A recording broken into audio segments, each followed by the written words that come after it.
Bonjour à tous, c'est toujours le frère Zulu là dans l'émission dans les relations cachées la parole de Blogba. Je rends grâce à Allah, le créateur du ciel, de la terre, des secrets, des grands colorés et redoutables. Je remercie le bas parce qu'il est bon, parce qu'il est fidèle, parce qu'il est tout puissant et de ce qui vit inexplicablement hors de toute réalité. Donc aujourd'hui, par sa permission, par sa grâce, par sa toute divine puissance, on va entrer une fois de plus dans les faits de la connaissance interdite. Car vous savez qu'il est dit dans Proverbe 19 que le manque de sens n'est bon pour personne, et dans Proverbe 25 la gloire de l'homme est de cacher des choses et la gloire de roi est de sonder des choses. Néanmoins, il est dit dans Jérémie 33 de moi je te relèverai des choses cachées, des choses que tu ne sais pas. Et dans Jean 3:11 nous disons ce que nous savons et l'on rend témoignage de ce qu'on a vu. Donc aujourd'hui, il m'a été permis de faire cette vidéo exceptionnellement pour tous ceux qui pensent que la Bible est la parole de Dieu, tous ceux qui n'ont aucune connaissance, aucune substance spirituelle, tous ceux qui sont actuellement enchaînés par les liens que les colons ont ramenés, les fausses écritures, les bibles classiques actuelles qu'ils ont falsifiées, qu'ils ont modifiées, ils ont rempli des erreurs, des contradictions exprès dedans pour prendre votre énergie, pour prendre votre substance, pour vous vider complètement. Donc, parce qu'il y a aussi certains qui m'écrivent dans les commentaires que j'ai pu lire, et ça m'a fait rigoler, qui disent « Oh, que le nom de J est tellement puissant que je n'arrive pas à prononcer tout son nom complet. » Donc pourtant, je n'arrive pas à dire Jésus-Christ. Donc, j'ai dit Jésus-Christ. Et alors, donc, ma bouche a brûlé. Ah, Zulu, est-ce que ta bouche a brûlé vu que tu viens de dire Jésus-Christ? Du n'importe quoi. Franchement. Donc, ici, on va vous démontrer une bonne fois pour toutes que tous ceux qui s'accrochent inutilement dans les versions des Bibles classiques actuelles sont dépouillés de connaissances, non pas de substance spirituelle. Donc ici, on va vous montrer que ces gens sont dépouillés, comme j'ai dit, de la substance même spirituelle. Parce que beaucoup de personnes dans le monde, en tout cas ceux qui se disent chrétiens, croyants, tout ça, bon, pas tous les croyants, mais certains qui croient dur comme fer à cette version des Bibles actuelles classiques, ils disent que la Bible est la parole de Dieu, que la parole de Dieu ne se contredit pas, tout ça. Mais on va vous démontrer que sont les colons qui ont ramené ces Bibles-là, en tout cas, qui ont ramené ces écrits-là dans le continent Mounielé, c'est-à-dire Afrique ouassée. Ils ont fouetté vos ancêtres, ils les ont mis en esclavage, ils les ont mis dans la servitude, on les a forcés à accepter les fausses religions dites révélées. Et vous, comme des moutons ici à l'heure actuelle, les descendants qui êtes vous, vous acceptez ça parce que vous n'avez pas de connaissances, parce que vous n'avez même pas la capacité de raisonner. On vous montre tout le temps que la Bible, les Bibles actuelles classiques sont bourrées de contradictions, d'erreurs. Vous n'acceptez pas parce que vous êtes des esclaves, vous êtes pris dans le piège. Donc ici, on va donner la supercherie de ces faux dieux-là. On va montrer que Jésus-Christ, c'est un menteur. J'ai déjà démontré que Jésus-Christ est un menteur. Ici, il n'est pas question du vrai Christ. Donc ne confondez pas, parce qu'il y en a qui confondent mes paroles, qui pensent que je suis contre le Christ. Je ne suis pas contre le Christ, je suis contre le faux Christ que les colons ont ramené. Je suis contre le faux Christ qui est Jésus-Christ. Qui est Jésus-Christ aux yeux bleus là, ce Borgia là. Je suis contre ce Jésus-Christ là, je ne suis pas contre le vrai Christ. Donc ici, pour tous ceux qui pensent que la Bible est la parole de Dieu, que c'est le Saint-Esprit qui a inspiré, que c'est Dieu qui inspire la parole pour que sa parole soit bien utile pour sauver, pour convaincre, pour nettoyer. On va aller dans Nombre 23, 19, dont tout vous pouvez vérifier et partager réellement cette vidéo aussi au maximum. Donc dans Nombre 23, 19, il est dit, vous pouvez vérifier, dans Nombre 23, 19, il est dit, Dieu n'est point homme pour mentir.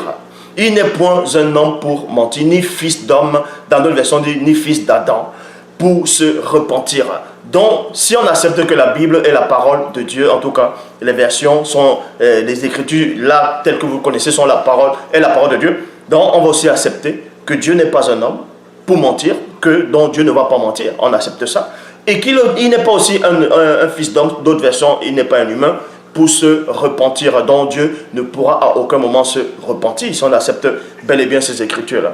Donc, maintenant, on va vous montrer les contradictions que ce Dieu-là, votre faux Dieu que vous avez accepté, Jéhovah, Adonai, Elohim, Yahvé, El Shaddai, peut se tromper, peut même oublier et ment et approuve même le mensonge. Tel Père, tel Fils, même son Fils, Jésus-Christ, qui est ce faux Christ-là aussi, c'est un menteur. On va vous montrer des passages où ce Jésus-Christ-là a menti. Donc, dans Genèse 6, il est dit, Yahvé se repentit d'avoir fait l'homme sur la terre et il fut tout triste. dont Yahvé est tout triste, dont il se repentit. Or, dans Nombre 23, 19, il est dit que Dieu, Yahvé Adonai Elohim, ne peut pas se repentir parce que ce n'est pas un homme, donc il ne ment même pas. Or, Genèse 6, 6 dit le contraire. Genèse 6, 6 dit qu'il se repent, qu'il se repent. Et en plus, il est triste. Oh, le petit Dieu qui est tout triste. Oh, Yahvé Adonai Jéhovah est tout triste.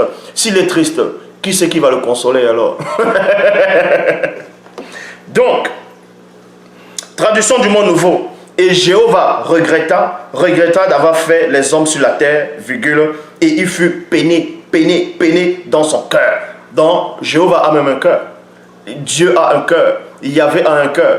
Adonai, Elohim, El Shaddai, tous les noms que vous voulez. Donc, il a même un cœur.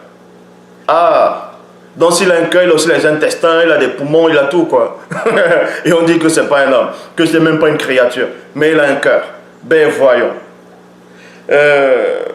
Traduction du monde nouvel, c'est-à-dire Louis II 1910, il a dit l'Éternel se repentit d'avoir fait l'homme sur la terre, virgule, et il fut affligé à son cœur. Point. Il fut affligé. Vous pouvez taper la définition du mot affligé et vous allez voir. Parce que quand quelqu'un est affligé dans son cœur, ça veut dire qu'il y a une force qui a pris le pouvoir sur lui. Ça veut dire que il y a une circonstance qui s'est manifestée, donc qui a pris le dessus sur lui. Donc il fut affligé dans son cœur. Donc si Dieu, Elohim, Yahvé Adonai, l'Éternel, Jéhovah a été affligé dans son cœur, ça veut dire qu'il n'est pas Dieu.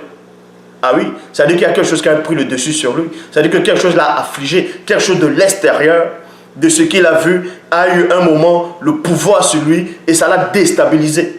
Puisque vous dites que Dieu ne change pas. Donc, quelque chose l'a déstabilisé, quelque chose l'a affligé, quelque chose l'a touché. Il fut affligé. Dans 1 Samuel, chapitre 15 au verset 29, 1 Samuel 15, 29, il est dit « Celui qui est la force d'Israël ne ment point et ne se repent point, virgule, car il n'est pas un homme pour se repentir. » Et pourtant, dans 1 Samuel, chapitre 15, verset 10 à 11, il est dit « L'Éternel adressa la parole à Samuel et lui dit, deux points, je me repens, je me repens d'avoir établi Saül pour roi, car il se détourne de moi et il n'observe point mes paroles. » Mais dans le même livre, celui qui a écrit le livre de Samuel, c'est un trisomique ou bien c'est un attardé mental. Il écrit que dans 1 Samuel 15, 29, on dit « Celui qui est la force d'Israël ne se repent point. Ne ment point et ne se repent point, car il n'est pas un homme pour se repentir. » Alors que si on va dans le verset d'avant, dans 1 Samuel 15, verset 10 à 11, l'Éternel adressa la parole à Samuel et lui dit, deux points, « Je me repens d'avoir établi Saül pour roi. » Ça a été dit dans 1 Samuel chapitre 15 au verset 10 à 11. Tandis que 1 Samuel 15 verset 29, plus tard, on avance quelques chapitres après, dont ils oublient ce qu'ils ont écrit là, que Dieu s'est repenti, que Dieu se repent d'avoir établi Saül comme roi. Mais maintenant on dit encore, celui qui est la force d'Israël ne se repent point. Alors, il faut savoir, soit il se repent, soit il ne se repent pas. Donc, on vous montre par là que Dieu c'est un homme. Vu qu'il est dit que Dieu n'est point un homme pour mentir, ni fils d'homme pour se repentir. Ce qui veut dire ici, là, selon cette traduction, qu'il n'y a que les hommes qui peuvent se repentir. Puisqu'on dit il n'est ni un fils d'homme pour se repentir. Ça veut dire que s'il se repent, il n'est pas Dieu. Donc c'est un fils d'homme que les colons ont inventé. Voilà où vous donnez vos substances. Donc 1 Roi 22, verset 19.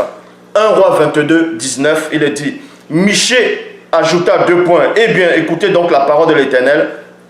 J'ai vu l'Éternel assis sur son trône, virgule, et tous les corps célestes debout près de lui, à sa droite, à sa gauche.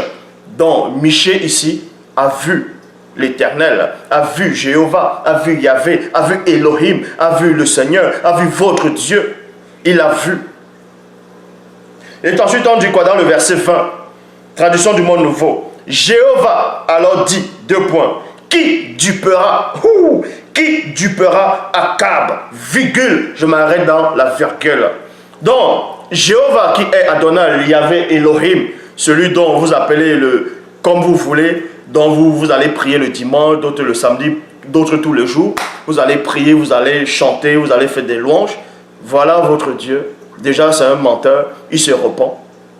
Et vous dites que la Bible complète est la parole de Dieu. Or, la parole de Dieu ici entre se contredit. Ça veut dire que ça ne peut pas être Dieu. Donc ici, on vous montre encore, dans 1 Roi chapitre 22, verset 20, que Jéhovah dit encore, Jéhovah alors dit, qui dupera Akab, virgule.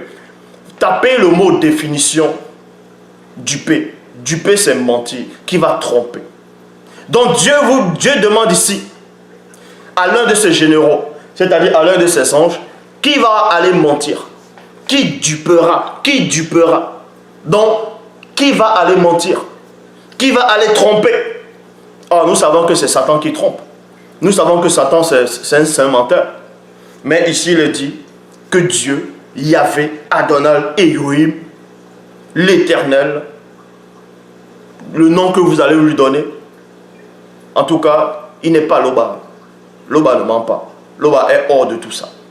Donc, ici, il demande qui dupera Akab. Qui va tromper Akab? Et écoutez la suite. Jéhovah alors dit, qui dupera Akab, virgule, pour qu'il monte et tombe à Raymond Gilad.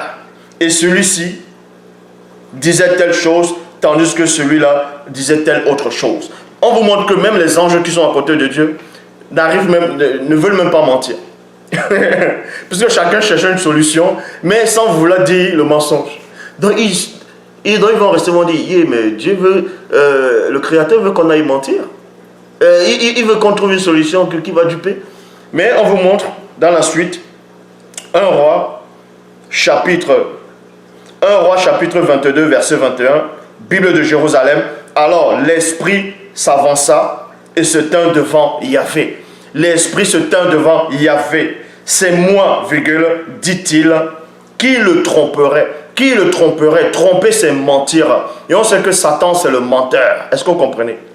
Satan, c'est le menteur. Donc l'Esprit vient dire à Dieu. L'Esprit vient dire à Yahvé. L'Esprit vient dire à Jéhovah. L'Esprit vient dire à l'Éternel. L'Esprit vient dire à ce Seigneur-là. L'Esprit vient dire à votre faux Dieu. Je le tromperai. Point. Yahvé lui demanda comment. Point d'interrogation. Donc, on vous montre encore que Dieu, en tout cas votre Dieu, il n'est pas Dieu. Vu, en tout cas, il n'est pas le Créateur, vu qu'il est limité. Il y a un esprit qui vient devant lui, qui lui dit que lui va aller tromper, il va aller duper, il va aller mentir. Et ce Dieu-là, Yahvé et Adonai Elohim, l'Éternel lui dit, comment? Donc, Dieu ne sait pas tout. Il n'arrive même pas à lire dans les pensées de ses créatures. Il dit comment? Il lui pose la question, mais comment tu vas faire? Non, mais soyons un peu sérieux. C'est à ces gens d'hérésie dont vous avez mis votre foi. C'est à ces gens d'hérésie dont vous avez mis votre foi. Je viens vous présenter le Créateur unique, Loba, qui vit inexplicablement hors de toute réalité. Et ça vous échappe. C'est normal que ça vous échappe, vu que vous n'avez pas été choisi. Vous êtes des Mongols spirituels. On ne va même pas dire spirituels. Vous n'avez aucune substance. Mais il y avait ici, Jéhovah, Elohim, l'Éternel, votre faux Dieu dit, comment? Il lui pose la question. Il pose la question à cet esprit-là qui dit qu'il va aller mentir. Et Jéhovah lui dit même pas, eh mais tu sais que j'aime pas le mensonge. Puisqu'il a dit quoi? Dans Jean 17, 17, sanctifie pas ta parole, pas ta vérité, ta parole est la vérité. Or, pourquoi maintenant il n'arrive pas à dire, oh tiens, ma parole est la vérité? Mais lui-même il ne dit pas sa parole. Qui va aller tromper Akab? Qui va duper Akab? Et on vous dit qu'il y a un esprit qui vient devant lui. Dans d'autres versions, c'est l'esprit qui inspire les prophètes.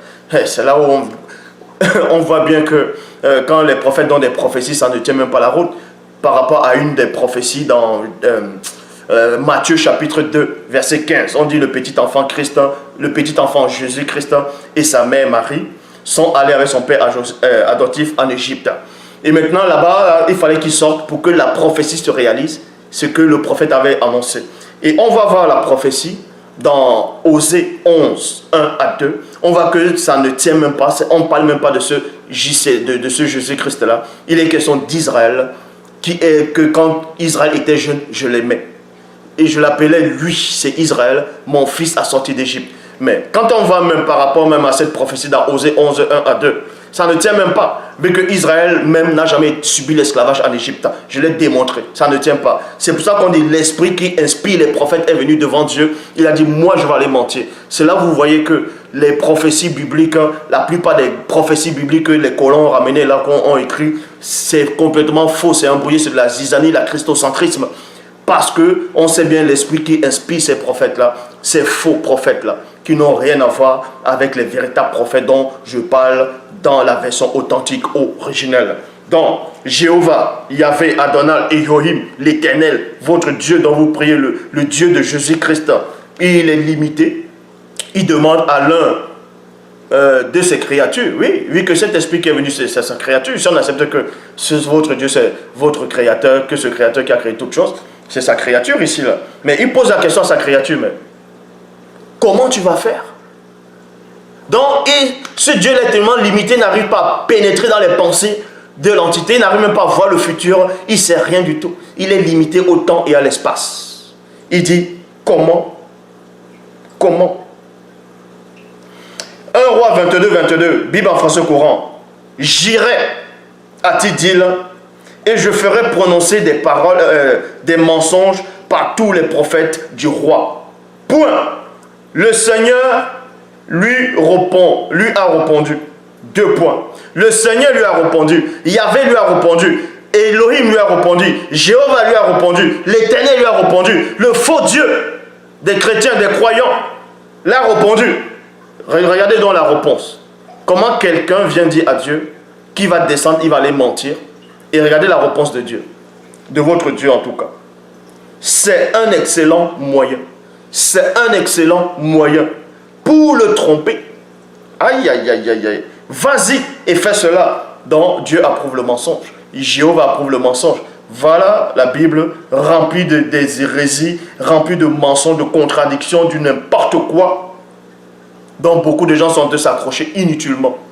Vous vous accrochez sur ça. Les colons vous ont eu. Ils vous ont trompé. Vous vous accrochez sur du n'importe quoi. Donc voilà, votre Dieu approuve le mensonge. Votre Dieu approuve le mensonge. Yahvé approuve le mensonge. Jéhovah Elohim, l'Éternel, approuve le mensonge. Voilà. Yahvé Adonai approuve le mensonge. C'est un excellent moyen. Je vais relire. Pour ceux qui n'ont pas peut-être dû comprendre. Ça peut te bouillonner dans le cœur. Tu peux mettre le pouce en bas. C'est ton problème. Ton Dieu, c'est un menteur. Ton Jésus-Christ, c'est un menteur. Et toi-même, tu vis dans le mensonge. Ta Bible, là, ne te servira à rien du tout. Je dis bien, vos versions de Bible trafiquées, vos versions de Bible actuelles, classiques, ne vous serviront à rien. Votre foi, elle est basée sur du mensonge. Votre foi est basée sur de la contradiction. Votre foi est basée sur des écrits inventés, montés de toutes pièces. 1 Roi 22, 22, Bible en français courant. Va sur Internet, tape Bible en français courant. Tu tapes 1 Roi 22, 22, tu vas lire, il est dit, j'irai, a-t-il dit, et je ferai prononcer des mensonges par tous les prophètes du roi. Point. Le Seigneur lui a répondu. C'est un excellent moyen pour le tromper. Vas-y et fais cela. Donc, vous allez voir que même votre Dieu là a un mauvais esprit. Voilà. Dans 1 Samuel chapitre 16, au verset 14, Bible Shuraki. 1 Samuel 16, 14, Bible Shuraki. Le souffle ici là, c'est l'esprit. Le souffle de Yahvé Adonai s'écarte de Séoul, donc de Saül. Un mauvais souffle, donc un mauvais esprit de Yahvé Adonai le tourmenta. 1 Samuel 16, 16. Bible, traduction, lui second 1910. Que notre Seigneur parle.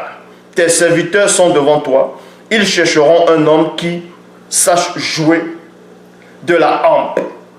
Et quand le mauvais esprit de Dieu, le mauvais esprit de Dieu, le mauvais esprit de Dieu, le mauvais esprit de l'Éternel, le mauvais esprit de Yahvé, le mauvais esprit de Jéhovah, le mauvais esprit de Jéhovah Adonai sera sur toi, virgule, il jouera de sa main et tu seras soulagé. Traduction du monde nouveau. Quand l'esprit mauvais de Dieu viendra sur toi, voyez, Dieu a un esprit mauvais, en tout cas votre Dieu a un esprit mauvais. C'est normal, puisque la Bible est remplie que de ça, d'aller massacrer un Dieu qui est jaloux. Et pourtant dans Galates, où on fait allusion au fruit de l'esprit, on condamne la jalousie. Mais ce Dieu est jaloux. Il dit qu'il est un Dieu jaloux. Ce Dieu vous envoie dans la guerre. Ce Dieu vous envoie dans les territoires, prendre les gens sur le tranchant de l'épée et prendre les territoires. Il dit de ne pas voler, mais vous donne l'ordre de voler. Il dit de ne pas tuer, mais il dit à Moïse d'aller tuer. Il dit au peuple d'aller se venger. Voilà votre Dieu. C'est normal. La Bible vient de le dévoiler. C'est un mauvais esprit. Il a un mauvais esprit. Voilà votre Dieu. Et là, ça te fend le cœur, là. Toi qui écoutes ça, ça t'énerve. Hein. Zulula, t'énerve. Hein. C'est ton problème. Je dis bien, c'est ton problème. Ta Bible, vos traditions sont basées sur du mensonge. Satan a peur parce qu'il sait que la pure vérité, elle est là. La version authentique, originelle que j'apporte, tout ce qui est marqué dedans est purement vrai. Je dis bien, est purement vrai. Ce ne sont pas des récits mensongers, ce ne sont pas des récits inventés. Tout ce qui est dedans est vrai. En tout cas, la version que j'ai là. La version que moi j'ai à ma disposition, elle est vraie à 100%. Or, dans les Bibles classiques actuelles, c'est bourré de mensonges, de contradictions. Voilà, Dieu a un mauvais esprit. Maintenant, on va dans Jean chapitre 1, verset 18. Il est dit, personne n'a jamais vu Dieu. Jean chapitre 1, verset 18. Personne n'a jamais vu Dieu. 1 Jean 4, 12. Personne n'a vu Dieu à aucun moment. Donc, personne n'a vu Dieu à aucun moment.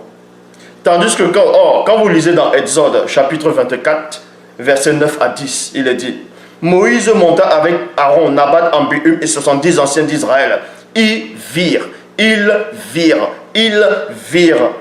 le Dieu d'Israël sous ses pieds, dont Dieu a même des pieds. Il a aussi des orteils, il a des ongles. Il les coupe comment avec les coupes-ongles. Exode 24, versets 9 à 10.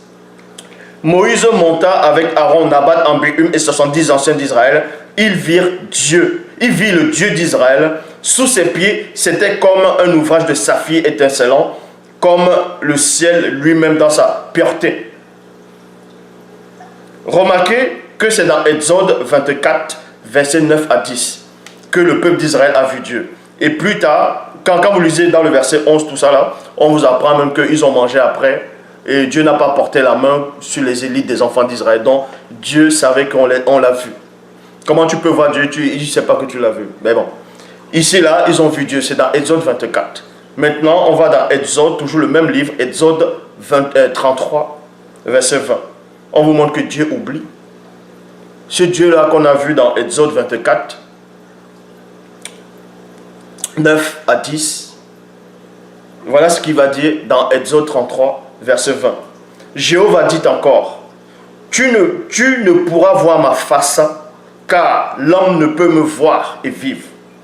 Donc il a oublié qu'on l'a vu dans Exode 24. Et dans Exode 33, il vient dire, au fait, un homme ne peut pas me voir, parce que s'il me voyait, il ne peut pas vivre. Mais ceux qui l'ont vu là, c'était qui? C'était des extraterrestres, c'était des anges. Bon, admettons, on va mettre un peu Moïse à côté. Parce que Moïse était devenu un dieu. Mais Aaron n'était pas un dieu. Nabat, Ambium, les fils d'Aaron n'étaient pas des dieux. Les 70 anciens d'Israël n'étaient pas des dieux. Ils ont vu Dieu. C'était des hommes puisqu'ils mangeaient. Ils ne sont pas morts. Et ce Dieu oublie cela. Dans Exode 33, il dit au fait, un homme ne peut me voir et vivre. Pourquoi Moïse ne l'a pas rappelé? Ouais, mais pourquoi tu dis ça? Mais je t'ai vu l'autre jour là, je t'ai vu l'autre jour, pourquoi tu me dis que je ne peux pas te voir? Non, mais franchement. Non, mais franchement. Franchement. Vous vous accrochez sur les Bibles classiques qui n'ont pas de sens, bourrés de mensonges, de contradictions, d'erreurs, des hérésies totales. J'ai dit bien, la vérité que j'ai apportée, cette marche-là, elle a déjà frappé. Donc, inutile de vous de sauter comme des puces, ça ne servira à rien. Zoulou là est là. La vérité là, elle est là. Satan en train de s'agiter. Le monde occulte en train de s'agiter. Votre démon de Jésus-Christ là, qui est à l'intérieur de vous, en tout cas, l'entité qui contrôle cette image de Jésus-Christ, l'entité qui contrôle ce truc-là, ce mythe-là, de ce faux Christ, Jésus-Christ, dont vous dites que j'arrive plus à prononcer ce nom. Voilà, Jésus-Christ. Et alors, ma bouche a brûlé du n'importe quoi. Donc, Ésaïe chapitre 1, Ésaïe chapitre 6 au verset 1, il est dit, traduction du monde nouveau, dans l'année où le Seigneur, non, dans l'année où mourut le roi Osia, moi cependant je vis Jéhovah, virgule, siégeant sur un trône haut et élevé, et les pans de son vêtement remplissaient le temple. Donc Jéhovah Adonai Elohim, l'éternel Dieu, porte des vêtements. Ah, il porte des vêtements. Il porte des vêtements. Et son tailleur, c'est qui? Il porte quoi, du XXL? Il est même assis. Donc il s'assoit, quelque chose le contient. Parce que quand tu t'assois, ça veut dire que quelque chose te contient. Or, l'Oba que moi je connais, rien ne le contient. Rien ne le contient. Mon lui-même il dit quoi? Que voici les cieux des cieux ne peuvent le contenir. Mais il y a un siège, il y a un fauteuil, il y a, bon, pas le fauteuil, mais il y a un siège qui le contient puisqu'il s'assoit. Pouf! Mais ça, c'est un humain qu'on nous montre. C'est une créature qu'on est en train de montrer là. C'est pour ça que vous n'avancerez jamais.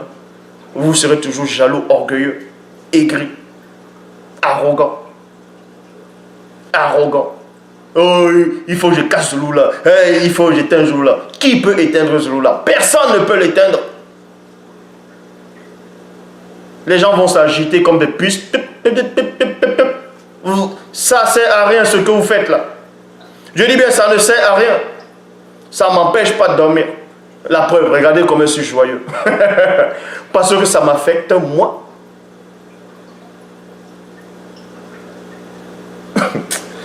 Bon, donc vous allez voir tel père et tel fils. Donc on vous a montré ici que Jéhovah, Yahvé, Adonai, Elohim, non seulement c'est un menteur, il oublie, il approuve le mensonge, il se repent, il est colérique, il donne les mauvaises idées aux gens. Et vous allez voir que son fils, Jésus-Christ, est pareil. Son fils Jésus-Christ aussi, c'est un menteur. Pourquoi? Parce que tel père, tel fils, non? On va vous montrer alors où Jésus-Christ aussi, c'est un menteur. Dans Jean, chapitre 5, au verset 19, Jean 5, 19, il est dit, Jésus reprit donc la parole et le dit, 2 points. En vérité, je vous le dis, le Fils ne peut rien faire de lui-même. Il ne fait que ce qu'il voit faire au Père. Et tout ce que le Père fait, virgule, le Fils aussi le fait pareillement. Pareillement. Donc, si le Père a menti, le Fils aussi va mentir. Parce qu'il voit faire le Père, il va copier le Père. Donc, regardez comment il va copier le Père. Quand vous lisez dans Luc, chapitre 24, au verset 28, Luc 24, 28, là, il est question du chemin d'Emmaüs. Là, c'est quand le Christ a ressuscité. Donc, on va dire la Bible actuelle, quand Jésus-Christ a ressuscité dans les Bibles actuelles, il y avait des apôtres, quelques apôtres qui marchaient sur le chemin de Maïs. Et ce Jésus-là est venu les rencontrer. Or, ils ne savaient pas que c'était lui, puisque les yeux étaient empêchés de le voir, de le reconnaître plutôt. Et pendant la conversation, ils étaient en train de converser. Et ce Jésus-là les demande, mais pourquoi vous êtes, qu'est-ce qui se passe, pourquoi vous parlez ainsi, tout ça? Mais il pose la question, mais es-tu le seul ici, là, qui ne sait pas, qui ne sache pas ce qui s'est passé? Donc, ils ont conversé. Et ce Jésus-là commence à les expliquer ce que les prophètes ont dit sur son sujet, tout ça. Donc, ils sont arrivés à un endroit où les apôtres, là, ils étaient d'arriver à leurs endroits de destination, ils devaient aller rejoindre les autres apôtres. Et ce Jésus-là, regardez ce qu'il va faire. Luc, chapitre 24, au verset 28, Bible de la lecture, Jésus le dit. Quand il s'approchait du village où il se rendait, virgule, Jésus fit semblant. Jésus fit semblant d'aller plus loin. Jésus fit semblant d'aller plus loin. Voilà. Faire semblant, c'est quoi? Adopter un comportement en vue de tromper quelqu'un. Faire croire une chose fausse. Donc, vous voyez, ce Jésus-là copie son père Yahvé, Adonai Elohim l'Éternel. Donc, il fait semblant. Il fait semblant, donc c'est un menteur. Bible des peuples, il fit semblant d'aller plus loin. Bible parole de vie, Jésus fait semblant d'aller plus loin. Traduction du monde nouveau, il fit comme s'il allait plus loin. Bible en français courant, Jésus fit comme s'il voulait poursuivre sa route. Bible de Jérusalem, il fit semblant d'aller plus loin. Donc, c'est un menteur. Là, on va commenter un passage où il a encore menti. Pour cela, on va dans Genèse, chapitre 7, au verset 1. Oui, Genèse, chapitre 7, verset 1, il est dit, l'Éternel dit à Noé, entre dans l'arche, toi et toute ta famille. Et toute ta famille. Donc, on va me montrer comment ce Jésus-là va contredire son père, Yahvé, Adonai et l'Éternel Elohim. Genèse, chapitre 7, au verset 1. L'Éternel dit à Noé, entre dans l'arche, toi et toute ta famille, car j'ai vu que devant moi, tu es juste parmi tes contemporains. Genèse chapitre 7, verset 13 à 16. En ce jour même, Noé entra dans l'arche avec ses fils Shem, Cham et Japheth, avec sa femme et les 3 femmes de ses fils, ainsi que tous les animaux selon leurs espèces, tout le bétail selon son espèce, tous les reptiles qui rampent sur la terre selon leurs espèces, tous les oiseaux selon leurs espèces, tous les petits oiseaux, tous ceux qui ont des ailes. Point.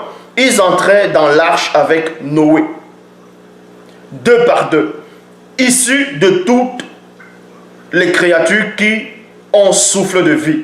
Et ceux qui entrèrent, virgule, mâles et femelles de toutes sortes de chair, entraient comme Dieu lui avait ordonné. Après cela, Jéhovah ferma la porte derrière lui. Donc, et pourtant, Jésus-Christ va venir contredire son Père, va venir contredire le récit que soi-disant son Père a inspiré les prophètes d'écrire, ou a inspiré des hommes pour écrire.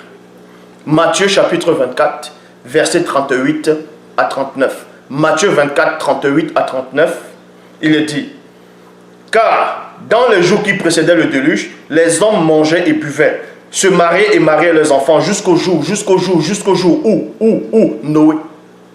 Il n'est pas question ici Noé et sa famille, ou Noé, sa famille et les animaux, mais jusqu'au jour où Noé entra dans l'arche.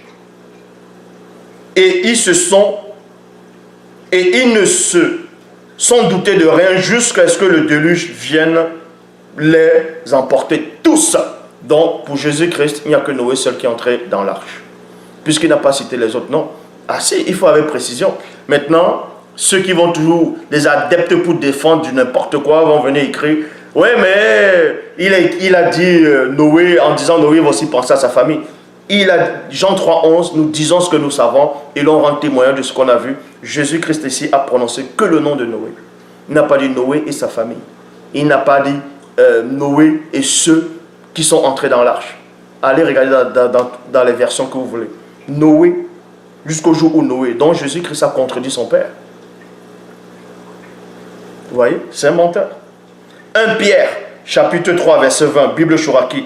À ceux qui désobéissent jadis, quand Elohim, dans sa longue patience, attendait au jour de Noah, c'est-à-dire Noé, une caisse fut alors construite dans lequel peu, c'est-à-dire 8 êtres. Les animaux, ce sont des êtres. Les animaux, ce sont des êtres. Donc ici, on dit 8 êtres, furent sauvés des eaux.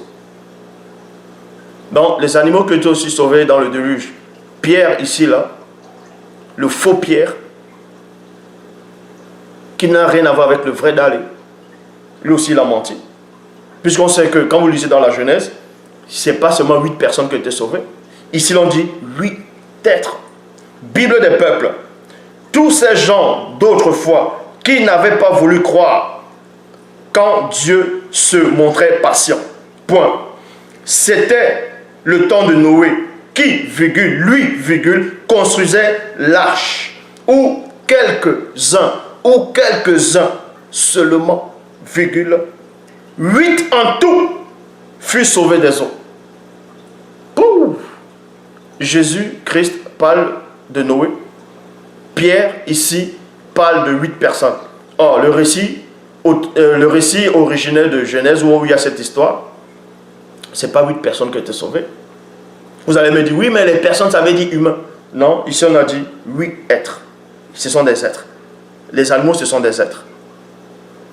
Ce sont des êtres vivants. Donc ici on dit 8 êtres furent sauvés des eaux. Donc, Hébreu, regardez encore le mensonge dans votre fausse traduction Bible, tout ça. Hébreu chapitre 11, verset 27. C'est pas la foi qu'il quitta l'Égypte, Moïse, il est question ici de Moïse, que c'est pas la foi que Moïse quitta l'Égypte, sans être effrayé. Écoutez attentivement, sans être effrayé, donc ça veut dire qu'il n'avait pas peur. Sans être effrayé de la colère du roi, car il se montra ferme, comme voyant celui qui est invincible. Or, quand on va dans le récit, on voit que Moïse, Hébreu, chapitre 11, verset 27, a menti. Hébreu 11, 27 a menti. Puisque quand on va dans le récit où ça s'est déroulé, Moïse a eu peur. Il a été saisi de crainte et il a fui. Exode chapitre 2, verset 14 à 15. Qui t'a nommé chef pour juger notre querelle? Répliqua l'homme. As-tu l'intention de me tuer comme tu as tué l'Égyptien? Point d'interrogation. Voyant que l'affaire était connue, Moïse eut peur. Moïse eut peur. Point. Tandis que dans Hébreu chapitre 11 au verset 27, il est dit, Moïse a quitté l'Égypte sans avoir peur. Or, dans Exode chapitre 2, verset 14 à 15, on dit quoi? Moïse a eu peur. Dans le verset 15, Moïse a eu peur. Non, plutôt, oui, dans Exode chapitre 2, verset 14 à 15, on vous dit ici que Moïse a eu peur. Le pharaon lui-même a entendu parler et cherchait à le faire mourir. Alors, Moïse s'enfuit et alla se réfugier dans le pays de Mendiant. Comment quelqu'un va fuir pour aller se réfugier quelque part sans avoir peur? Donc, Hébreu chapitre 11, verset 27 a contredit,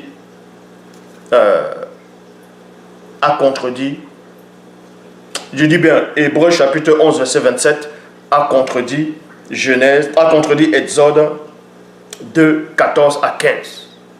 Et quand on voit même le récit même d'Exode, où Moïse a grandi en Égypte, il a pris la fuite là-bas, là.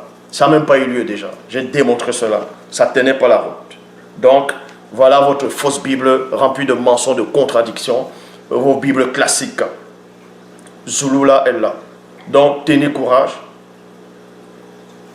La victoire, elle est déjà là. L'Oba s'est encore glorifié. En tout cas, le Dieu, non, créateur unique.